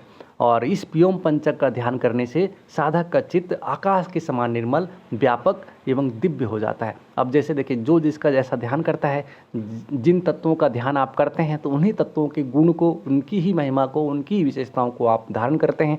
तो इसलिए यदि ध्यान आकाश की बात हो रही है तो आकाश जैसा ही गुण उसमें मिलेगा, वैसे ही फल मिलेंगे। तो इसलिए यदि कहें कि ध्यान व्योम पंचक का ध्यान करने से साधक का क्या फल होता है, तो उससे चित्त उसका आकाश के समान निर्मल, व्यापक एवं दिव्य हो जाता है। अष्टांग योग का वर्णन इसमें मिलता है। तो इसमें कहा गया है कि इस योग के 8 अंग अर्थात विभाग बताए गए हैं, जिसमें यम, नियम, आसन, प्राणायाम, प्रत्याहार, धारणा, ध्यान एवं समाधि है। इन 8 अंगों में ध्यान तक पूर्व के 7 अंग समाधि साधन हेतु उपयोग में लाए जाते हैं। अतः इनमें से समाधि ही प्रधान है, यानी कि समाधि ही मुख्य है। बाकी के 7 तो समाधि को प्राप्त करने के साधन के रूप में उपयोग लाए जाते हैं। तो इसमें से जो संक्षेप रूप में यदि देखा जाए तो ये यम, नियम, आसन, प्राणायाम, प्रत्याहार, धारणा, ध्यान, समाधि, जो ये अष्टांग योग हैं, उनमें से यहाँ क्या क्या इसका उद्देश्य, क्या क्या उसका स्वरूप है। तो यम का अर्थ है इंद्रिय आदि को वश में रखकर चित्त का उपशम प्राप्त करना, चित्त पर नियंत्रण प्राप्त करना। नियम का है कि मन के क्रियाकलाप पर निग्रह रहते हुए, नियंत्रण रखते हुए संतोष को धारण करना। आसन का स्वरूप है कि स्वरूप में चेतना का स्थापन, यानी कि समानता स्थिति, यानी कि जो समासनता की स्थिति, सम रूप में स्थित रहने की स्थिति को प्राप्त करना। जैसे महर्षि पतंजलि ने योग सूत्र में कहा है, स्थिर सुखमासनम, यानी कि स्थिरता पूर्वक, सुखपूर्वक दीर्घ काल तक बैठे रह सकना, जिससे कि हम प्रत्याहार, धारणा, ध्यान, समाधि का अभ्यास कर सकें। और प्राणायाम क्या है? प्राणायाम प्राण शरीर, जो यानी कि शरीरस्थ जो नाड़ियों में प्राण का प्रवाह है उसको स्थिर रखना प्राणायाम है। और इसके 4 भेद बताए गए हैं: रेचक, पूरक, कुंभक एवं प्राणापान का मेलन। प्राणापान का मेलन यहाँ पे ध्यान रखना, चौथा प्राणायाम के रूप में यहाँ बताया गया है। रेचक मतलब श्वास को बाहर छोड़ना, पूरक मतलब लेना, कुंभक मतलब रोकना, और प्राणापान का मेलन ये चौथा है। तो 5वां है प्रत्याहार। प्रत्याहार मतलब चेतन आत्मा के इंद्रिय रूप अश्वों को विषयों से लौटाना। जैसे इंद्रियों का जो बहिर्मुखी स्वरूप है, तो इंद्रियां बाहर अपने विषयों की ओर भागता है, मतलब जैसे आँख है तो आँख बाहर के दृश्यों को देखता है, कान है बाहर के जो भी विषय हैं उसके शब्द आदि उनको श्रवण करता है। और इसी प्रकार से जो हमारे अन्य जितने भी सारी इंद्रियां हैं वो भी अपने अपने विषयों की ओर आकर्षित होता है। तो इंद्रिय रूपी अश्वों को इंद्रिय यदि घोड़ा के रूप में समझें तो घोड़ा जिस प्रकार से घास को देख करके भागता है तो उसको हम वहाँ से हटाने के लिए क्या करते हैं कि उसको पकड़ करके और बांध देते हैं खुट्टे से या उसको दूसरी दिशा में प्रेरित कर देते हैं। तो ऐसे ही यदि इंद्रियों को अश्व रूप में देखें तो उसको उसके विषयों से हटाना प्रत्याहार कहलाता है। और वहाँ से हटा करके जो उपयुक्त लक्ष्य है, ध्येय है, धारणा की जो केंद्र है उसमें लगाना। तो धारणा क्या है? शरीर में सर्वत्र एक ही निज तत्व अर्थात आत्मा व्याप्त है ऐसी भावना करना और उसमें अपने चित्त को लगाना। तो ये धारणा है। ध्यान क्या है? ध्यान है सर्वत्र नाम रूपातीत अद्वैत परमात्मा ही व्याप्त है ऐसी भावना चिंतन करना। सभी जगह सर्वत्र परमात्मा ही है जो नाम और रूप से अतीत है, मतलब नाम रूप से परे है, जिसका कोई विशेष नाम नहीं है और ना ही कोई खास रूप है, मतलब अनामा है एक प्रकार से, और वो सब जगह व्याप्त है। वैसे परमात्मा की व्याप्तता को चिंतन करना ध्यान है, मतलब उसमें लीन होना। समाधि का अर्थ है समस्त तत्वों की समावस्थागत सहज स्वाभाविक स्थिति। यही राजयोग की पराकाष्ठा अर्थात अंतिम सीमा है। मतलब वैसी स्थिति जिसमें समस्त तत्वों की समागत अवस्था हो जाती है, समावस्था हो जाती है, मतलब सब सम हो जाता है। वहाँ पर किसी प्रकार की द्वंद्व, किसी प्रकार की उद्वेग, किसी प्रकार के ऐसे विचारों की उथल पुथल नहीं होती। और यह स्वाभाविक जो समता अवस्था की जो अवस्था होती है, सहज स्वाभाविक स्थिति होती है, वह राजयोग की जो अंतिम पराकाष्ठा अवस्था है, समाधि है। तृतीय उपदेश में पिंड ज्ञान के बारे में जब हम पिंड विचार के बाद हम उसके फलस्वरूप पिंड ज्ञान का उपदेश किया गया है कि इसमें हम देखते हैं कि जो हमारा शरीर है, यद्यपि इस आध्यात्मिक प्रसंग में रक्त मांस निर्मित जो सृष्टि है, जो शरीर है, उसके बारे में बात करने की उतनी आवश्यकता नहीं होती क्योंकि यह आध्यात्मिक प्रसंग है। तो फिर भी प्रत्यक्ष दृष्टि से व्यष्टि शरीर का निरूपण असंगत ही प्रतीत होता है। तथापि इस शरीर में चराचर समस्त ब्रह्मांड व्याप्त है, मतलब संपूर्ण ब्रह्मांड का इस शरीर में वास है। तो इसलिए इस पिंड में व्याप्त समस्त ब्रह्मांड का परिचय इस अध्याय में कराया गया है और उसका निरूपण बताया गया है कि संपूर्ण ब्रह्मांड के जो स्वरूप हैं वो किस प्रकार से हमारे इस पिंड रूपी शरीर में विद्यमान है और उसको जानने के बाद उसका क्या फल होता है, इसके बारे में बताया गया है। तो इस अध्याय में पिंड के साथ साथ ब्रह्मांड की एकरूपता का वर्णन मिलता है कि जो जैसे कहते हैं अध पिंडे तद ब्रह्मांडे, जो पिंड में है वह ब्रह्मांड में, जो ब्रह्मांड में है वो पिंड में है। तो यानी कि जो शरीर है हमारा, ये जो मानव शरीर है, तो इसी में संपूर्ण ब्रह्मांड के जो अंग अवयव, जो संपूर्ण ब्रह्मांड का जो निरूपण है वो हुआ है। तो संपूर्ण ब्रह्मांड इस शरीर में है, शरीर से ही संपूर्ण ब्रह्मांड की झलक आप देख सकते हैं। तो इसके वर्णन किस में मिलता है? पिंड ज्ञान में। पिंड को जान लेंगे तो ब्रह्मांड को जान लेंगे। ये तीसरे अध्याय में आपको ध्यान रखना है। तो इसी को ये तीसरे अध्याय में हम जानते हैं।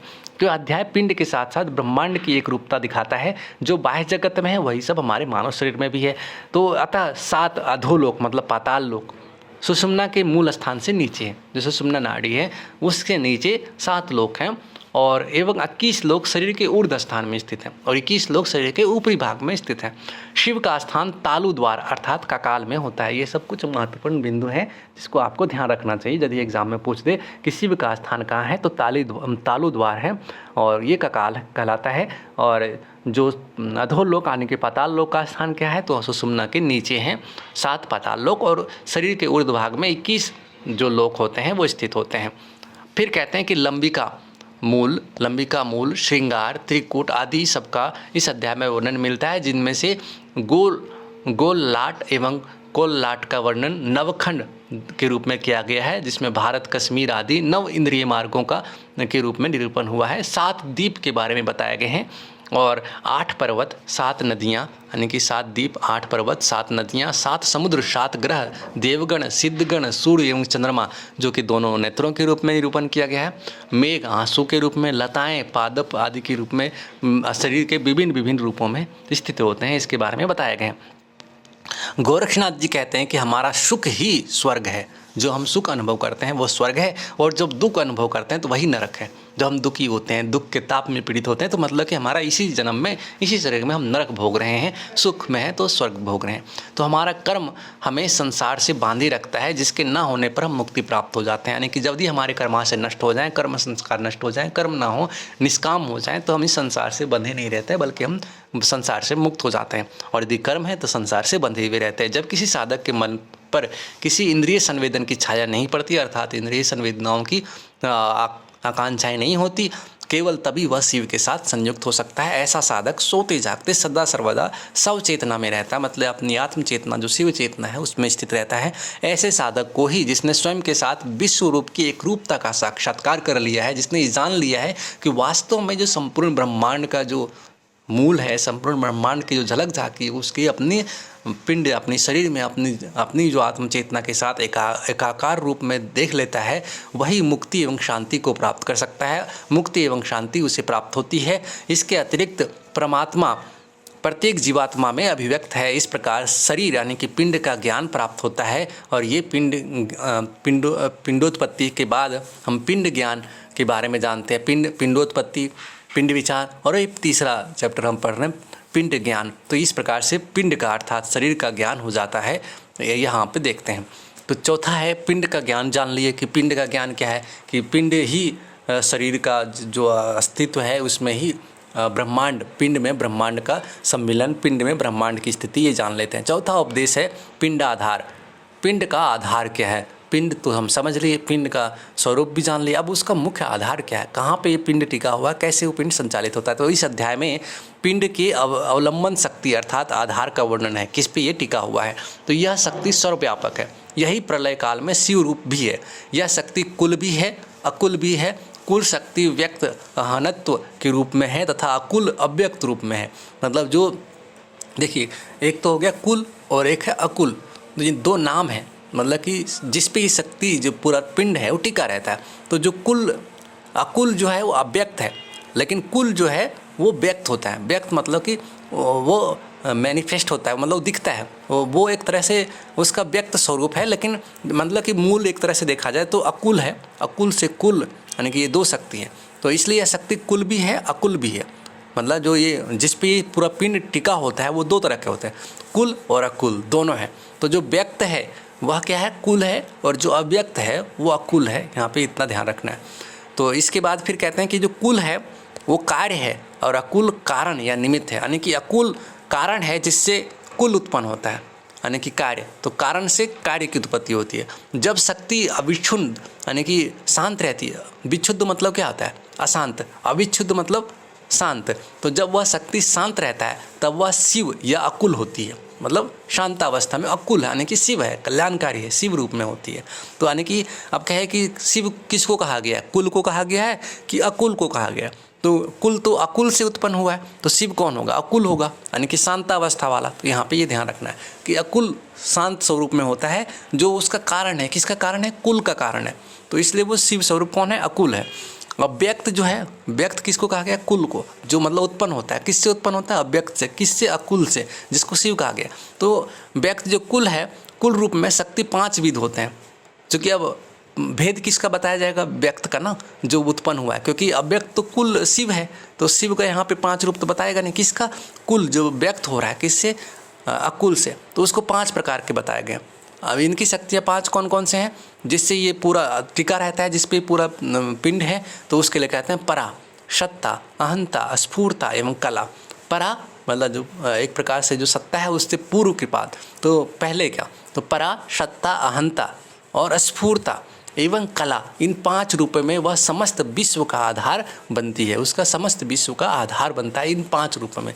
अकुल शक्ति इस अर्थ में अनुपम है कि यह कुल का रूप लेकर के व्यवहार या कार्य में उतरती है। मतलब कि ये जो अकुल शक्ति था, कारण रूप है, यही कुल का रूप लेकर के व्यवहार रूप में सक्रिय रहती है। और व्यवहार रूप में सक्रिय रहने के लिए वो 5 प्रकार के शक्तियों के रूप में दिखता है, परा, सत्ता, अहंता, स्फूर्ता एवं कला। ये 5 रूपों में वो सक्रिय रहता है और संपूर्ण विश्व का आधार बनता है। संपूर्ण विश्व जिस पे टिका होता है वो परा, सत्ता, अहंता, स्फूर्ता एवं कला के रूपों पर टिका रहता है। फिर कहते हैं परंतु शक्ति के बिना शिव सृष्टि करने में असमर्थ है। तो शिवोपि शक्ति रहिता, मतलब शिव भी शक्ति के बिना सृष्टि नहीं कर सकता।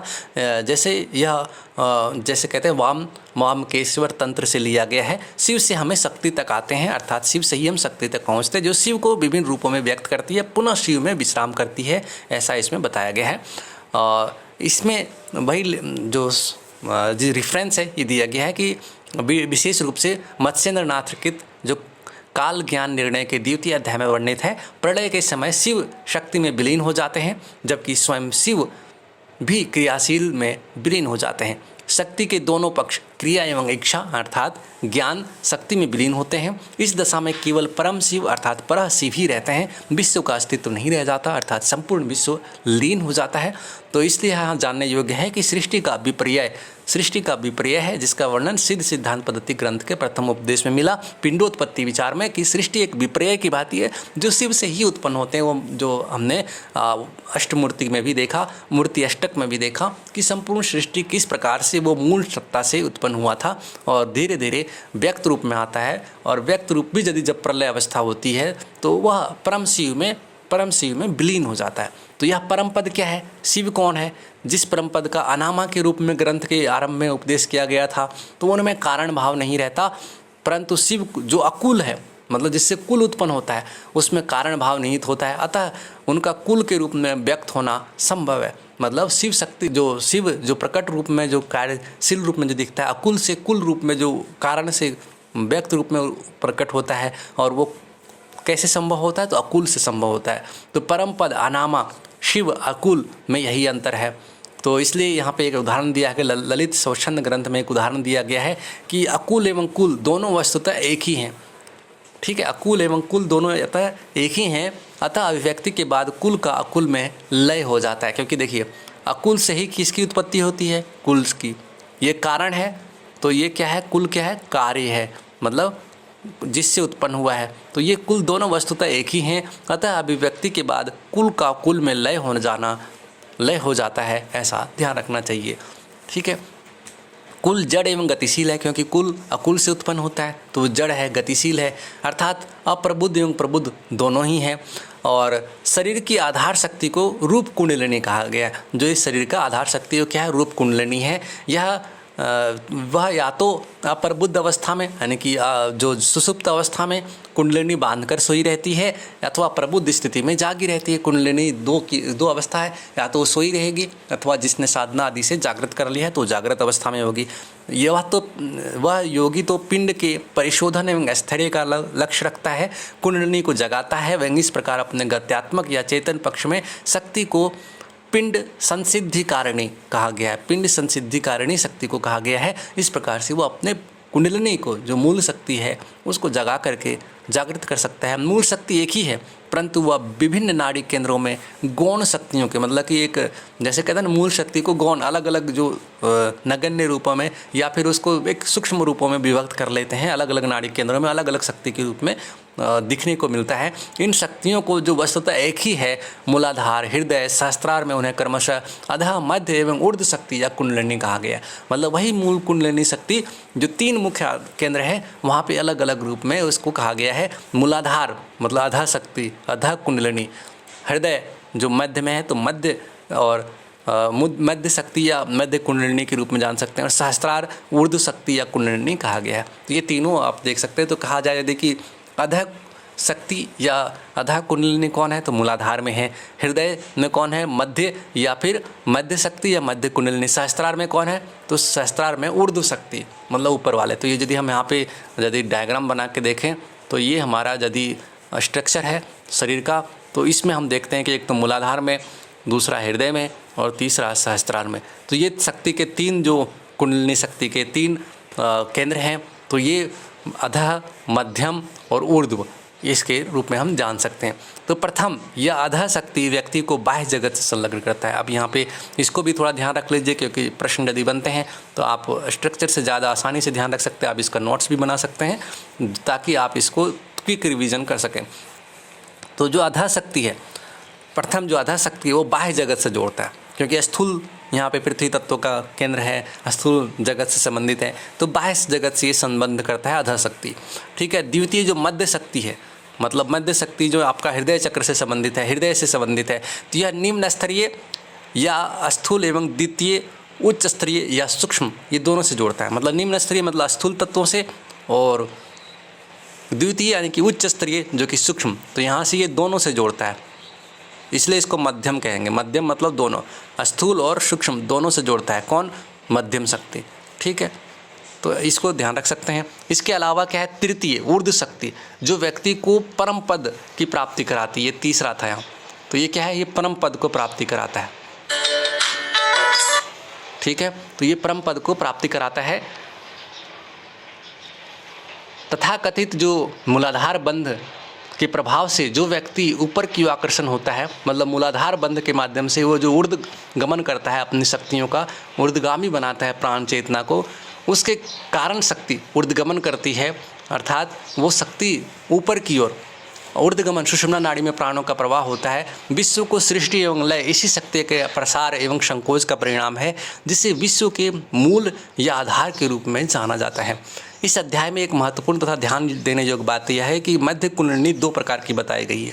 पहले निम्न स्तर या स्थूल एवं दूसरी उच्च स्तर या सूक्ष्म पक्ष के रूप में, जो कि आप यहाँ पे देख सकते हैं। इसमें ये तंत्र के अनुसार, तंत्र परंपरा के अनुसार ओकार को सूचित करता है। ओकार ज्ञान या शिव की अभिव्यक्ति को उन्मेष भाव कहा गया है, मतलब शिव ज्ञान की उन्मेष भाव, क्योंकि उसके स्थूल रूप में यह विश्व का आधार है एवं साकार है। अतः इसमें जो स्व प्रसार चातुर्य में इसमें वर्णन मिलता है कि अपने सूक्ष्म स्वरूप में वह निराकार है, स्थूल स्वरूप में साकार है। तो वह जो साकार जो स्थूल स्वरूप में है और सूक्ष्म स्वरूप में क्या है? वो निराकार है। तो ये दोनों तत्वों को यहाँ पे जान सकते हैं। फिर कहते हैं कि सिद्धगण मोक्ष प्राप्ति के लिए इस कुंडलिनी शक्ति को जगाते हैं। शरीर का स्थायित्व एवं देह सिद्धि तभी संभव है जब यह जाग उठे। ये शक्ति के भिन्न पक्ष हैं, यद्यपि वह शिव से अभिन्न है। जबकि क्या है? वह शिव से अभिन्न है। शिव और शक्ति के मध्य भेद अवास्तविक है, मतलब रियल नहीं है। शिव और शक्ति के भेद जो मध्य जो भेद है वह अवास्तविक हैं, हमेशा नहीं रहने वाले हैं, बल्कि एक ज्ञान की दृष्टि से आप जान सकते हैं, क्योंकि यह हमारे अज्ञान के कारण से है। मतलब जब हम चूँकि वो भौतिक जगत को जब देखते हैं, पंच भौतिक तत्वों को देखते हैं, सृष्टि को देखते हैं, तब हमें वो भेद दिखता है, परंतु वास्तव में वो दोनों मध्य में, मतलब मूल रूप में, परमार्थिक रूप में वो एक ही हैं, दोनों में कोई भेद नहीं है। पंचम उपदेश जो है समरसता का वर्णन। इस उपदेश में उन उपायों का वर्णन किया गया है जिनके अवलंबन से, जिनके आश्रय लेने से साधक योगी पिंड शरीर अर्थात परम सत्ता या परम पद के साथ साम्यावस्था की प्राप्ति कर सकता है। इस साम्यावस्था को समरसता कहा गया है, समरस कहा गया है। किंतु इस स्थिति की प्राप्ति से पूर्व विभिन्न पिंडों का पूर्ण ज्ञान होना आवश्यक है। तो यह ज्ञान कैसे होता है? क्या तर्क वितर्क से होता है? कुछ तो तर्क वितर्क से कुछ भी नहीं होता, बल्कि गुरु कृपा से। अब ज्ञान की प्राप्ति कैसे हो सकती है? इस जो परम समरसता का जो ज्ञान है वो कैसे मिल सकता है? तो वो गुरु कृपा से ही आत्मज्ञान एवं परम पद की प्राप्ति हो सकती है, तथा समरसता का भाव भी वहीं से गुरु कृपा से ही, और आत्मज्ञान परम पद की प्राप्ति और समरसता भाव की प्राप्ति संभव है।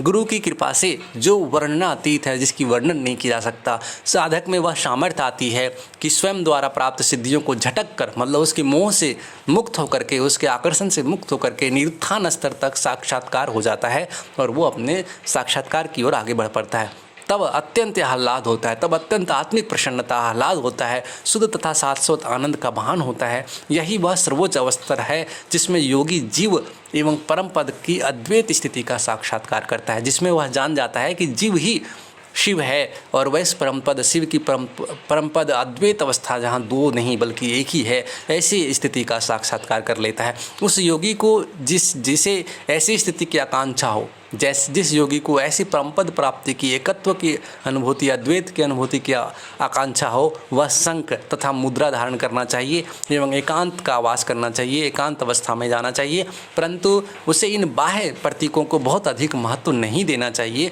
बल्कि अथाह योग जितनी आवश्यक है, परंतु इन बाह्य प्रतीकों में उलझना नहीं चाहिए, बल्कि इससे आगे बढ़ना चाहिए। और इस प्रकार से जब हम देखते हैं कि सामरस यानी कि सम्मिलन योग के बाद योगी 12 वर्ष तक साधना करता हुआ जरा एवं मृत्यु पर विजय प्राप्त कर लेता है। मतलब यदि योगी 12 वर्षों तक इस सामरस जो सम्मिलन योग का अभ्यास करता है तो 12 वर्षों तक साधना करता हुआ योग अवस्था में प्राप्त हो जाता है, जरा एवं मृत्यु पर विजय प्राप्त कर लेता है, समस्त विषयों का ज्ञान प्राप्त कर लेता है एवं जो जितने भी सारी सिद्धियां हैं उन समस्त सिद्धियों का स्वतः उसके पास पहुंच जाता है, उसको प्राप्त कर लेता है। किंतु यह सब बिना किसी सद्गुरु की सहायता से संभव नहीं है। नाथ योगियों में गुरु का बहुत ही ऊंचा स्थान होता है, गुरु से महान कोई नहीं है। सद्गुरु चाहे तो तत्क्षण परमपद का दर्शन करा सकता है, ऐसा इसमें नाथ योगियों में हमें देखने को मिलता है, जो साधक के लिए अन्यथा दुर्लभ है, जो उनके बिना नहीं हो सकता, गुरुओं के बिना जो अत्यंत ही दुर्लभ है। इस उपदेश में प्रसंग अनुकूल गुरुकुल संतानों नाथ संप्रदाय के 5 भेदों का भी वर्णन मिलता है, जो आप पूरे डिटेल जब पढ़ेंगे तो आप उसमें पढ़ सकते हैं। अब आता है कि अंतिम षष्ठम उपदेश जो अवधूत योगी है उसकी विशेषता के बारे में बताते हैं। इस अध्याय में अवधूत योगी की विशेषताओं का वर्णन है। ऐसी विशेषताओं से युक्त योगी को सिद्ध माना जाता है, सिद्ध कहा जाता है। ऐसा योगी सभी बंधनों से परे होता है, सभी इंद्रिय मन एवं शरीर पर पूर्ण नियंत्रण रखता है। ऐसा षष्ठम योग अध्याय में अवधूत योगी के बारे में बताया गया। अन्य संप्रदायों के सिद्धों की अपेक्षा अवधूत योगी की तुलनात्मक श्रेष्ठता की अवधारणा यहाँ बताया गया है, जिसमें महायोगी गोरखनाथ जी कहते हैं कि योगी स्वयं में विभिन्न पारिभाषिक नामों से जाने गए संप्रदायों की सिद्धों की उपलब्धियों को समाविष्ट करता है। मतलब जितने भी सारे संप्रदाय के अलग अलग जो योगी हैं उन सभी के विशेषताओं को ये योगी अपने आप में सिद्ध समाहित करता है। केवल अवधूत योगी ही शिष्यों को नाथ योगी के सिद्धांतों की दीक्षा दे सकता है। यहाँ पे उसकी महत्ता जान सकते हैं कि अवधूत योगी की जो विशेषता है वो क्या है कि वह जो नाथ योगियों की सिद्धांतों की दीक्षा केवल अवधूत योगी ही दे सकता है। इस सिद्धांत में सभी दार्शनिक संप्रदायों के सिद्धांतों के श्रेष्ठ विचार सम्मिलित होते हैं। ऐसा ही अवधूत सद्गुरु के रूप में अस्तुत्य हैं, मतलब उसकी स्तुति करने योग्य हैं, क्योंकि जितने भी सभी दर्शन संप्रदाय के सिद्धांत हैं उन सभी श्रेष्ठ विचारों को इसमें सम्मिलित किया जाता है। ऐसा सद्गुरु के रूप में जो अवधूत योगी हैं वो वंदनीय है, स्तुत्य हैं। यहाँ पर देखते हैं कि जो एक विशेष रूप में नोट दिया गया है पुस्तक में भी, सिद्ध सिद्धांत संग्रह के जो वाराणसी संस्करण है इसके अतिरिक्त उपदेश उसमें से एक मिलता है, जिसमें सिद्ध सिद्धांत पद्धति के संस्करणों में अन्य संस्करणों में नहीं मिलता है। उस 7वें उपदेश में एक मतलब अलग से 7वां उपदेश भी मिलता है उस पुस्तक में। उनमें सिद्धियों का वर्णन है जिन्हें कोई योगी को प्राप्त हो सकता है और योगी जिसे प्राप्त कर सकता है, परंतु वे सभी सिद्धियां परमपद प्राप्ति में कोई महत्व नहीं रखती है। ग्रंथ के निष्कर्ष के रूप में गोरखनाथ जी कहते हैं कि यदि हम इस प्रकार से देखें कि साधक जो जितने प्रकार के जो संप्रदाय के जो साधक हैं, वैष्णव आदि जो समता, जैसे कहते हैं ना कि समतावलंबी वैष्णव, वैदिक आचार विचार में प्रवृत्त रहने वाले सन्यासी, तपस्वी, सूर्योपासक, वीरशैव, गृहस्थाश्रम वाले, प्रपंचरत साधक, बौद्ध जैन मत के उपासक, ये सभी दार्शनिक साधक स्व संवेद्य परमात्म तत्व से वंचित होते हुए सांसारिक मोह प्रत्यक्ष में प्रवृत्त रहते हैं। अतः योग साधक को सिद्ध सिद्धांत का ही सदा अनुगमन करना चाहिए। मतलब कि ये सभी जो यहाँ पे नाम गिनाए गए हैं, यदि वो जो वास्तविक सिद्धांत हैं, जो वास्तविक परम सत्य हैं, जो शरीर का, पिंड का, ब्रह्मांड का, यदि उसको जाने बिना केवल बाह्य रूपों में फंस करके यदि आचरण करते हैं तो वो परम पद को नहीं प्राप्त कर सकते। ऐसा कहा गया है, मोह माया में वो भटक सकते हैं और उसमें से फंस सकते हैं। तो इसलिए ऐसे सभी योग साधकों का था, योग साधकों को सिद्ध सिद्धांत का ही सदा अनुगमन करना चाहिए। वैसे उपयुक्त दार्शनिक साधकों के उपदेश से परम पद अर्थात मोक्ष की प्राप्ति की आशा कभी नहीं कहा जा सकता, वैसी आशा नहीं की जानी चाहिए। तो इस योग शास्त्र का महात्म बताते हुए कहते हैं कि संतों द्वारा उपदिष्टित सिद्ध सिद्धांत रूप योग शास्त्र अतिशय दिव्य है एवं स्वयं में निगूढ़ रहस्य, मतलब कि अपने आप में निगूढ़ रहस्यों को, परमात्म स्वरूप को समेटे हुए हैं और समस्त तत्वों का एकमात्र जो सुनिश्चित सिद्धांत है एवं तत्संबंध संकेतों का निश्चयात्मक निष्कर्ष जो है। अतः विश्वस्त रूप में साधक के प्रति इसका ही उपदेश करना चाहिए, किसका, सिद्ध सिद्धांत का। अंत में आदेश शब्द के व्यवहार में अनिवार्य उच्चारणता की बताई गई है, क्योंकि आत्मा, जीवात्मा, परमात्मा इन तीनों के एक एक ही संभूति अर्थात उत्पत्ति अभिन्न सत्ता को आदेश के रूप में प्रसिद्ध करता है। आदेश मतलब क्या है कि जीवात्मा, परमात्मा और आत्मा इन तीनों की एक एक ही संभूति अर्थात उत्पत्ति अभिन्न सत्ता ही आदेश के रूप में प्रतिष्ठित है। आदेश परमात्मा स्वरूप की प्रतिपादिकता संतों की वाणी है, जिसके उच्चारण मात्र से जरा, मरण, सुख, दुख, राग, द्वेष आदि प्रपंचात्मक द्वंद्व का अय अर्थात नाश हो जाता है। अतः प्रत्येक प्राणी को योगी के प्रति सर्वप्रथम आदेश का उच्चारण करके उसके प्रति सम्मान प्रकट करना चाहिए। मतलब योगी से आदेश की कामना करनी चाहिए कि आप बताएं हमारे लिए क्या आदेश है, तभी वह परम पद को प्राप्त कर सकते हैं। तो आदेश की महत्ता के बारे में भी यहाँ हम देखने को मिलता है। तो इस प्रकार से हमारा जो आज का ये क्लास था सिद्ध सिद्धांत पद्धति के जो मुख्य विषय वस्तु हैं और उसके बारे में संक्षेप रूप में जानना, उसके मुख्य विषय वस्तु को कम से कम इतना आप अच्छे तरीके से जान लें कि जो एग्ज़ाम की दृष्टि से जो ऑब्जेक्टिव प्रश्न बनते हैं उसको आराम से कर सकें। धन्यवाद आप सभी को। फिर मिलते हैं आगे की क्लास में, तब फिर इसमें विस्तृत रूप से एक एक करके हम बात करेंगे। तब तक के लिए नमस्कार।